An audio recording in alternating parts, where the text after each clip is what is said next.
প্রধানমন্ত্রী তারেক রহমানের চীন সফরে দেশটির শীর্ষ নেতা বাংলাদেশ, চীন, মিয়ানমার অর্থনৈতিক করিডোরে যুক্ত হওয়ার প্রস্তাব দিয়েছেন। চীনের প্রস্তাবিত এই অর্থনৈতিক করিডোর এবং তিস্তা ব্যবস্থাপনা প্রকল্পকে ঘিরে নতুন করে আলোচনা এসেছে কূটনৈতিক অবস্থান ও আঞ্চলিক ভূ রাজনীতি।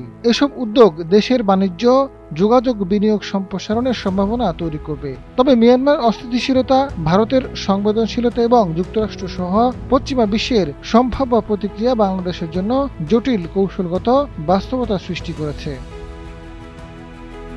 কূটনৈতিক সূত্রগুলো বলছে, শহীদ রাষ্ট্রপতি জিয়াউর রহমান 1977 সালে তার প্রথম সফরেই স্বাধীন বাংলাদেশের জন্য চীনের স্বীকৃতি আদায় করেছেন। বর্তমান ক্ষমতাসীন রাজনৈতিক দলের সঙ্গে চীনের সম্পর্ক অনেক দিনের পুরনো, যার প্রতিফলন তারেক রহমানের সদ্য সমাপ্ত চীন সফরেও লক্ষ্য করা গেছে। এ সফরে প্রতিরক্ষা ও পররাষ্ট্র ইস্যুতে দুই দেশের মধ্যে 2+2 সংলাপ অনুষ্ঠানের জন্য উভয় পক্ষ সম্মতি প্রকাশ করেছে। চীনের BRI প্রকল্পের লক্ষ্য সারা বিশ্বকে এক ছাতার নিচে আনা। প্রাচীনকালের সিল্ক রুটের আওতাভুক্ত দেশগুলোর মধ্যে সংযোগ স্থাপন এই প্রকল্পের লক্ষ্য। বাংলাদেশ গত 2016 সালে চীনের BRI প্রকল্পে যোগ দিয়েছে।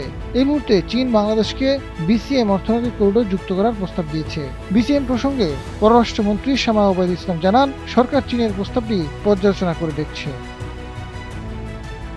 বেজিং মনে করে পরিকল্পনা মাফিক আগামী 49 সালে BRI প্রকল্প সফলভাবে বাস্তবায়িত হলে 68 দেশ, 60% বিশ্ব জনসংখ্যা এবং 40% উৎপাদন নিয়ে এই নয়া রেশনপথ রচনা করছে এশীয় আদরে নতুন বিশ্বায়ন।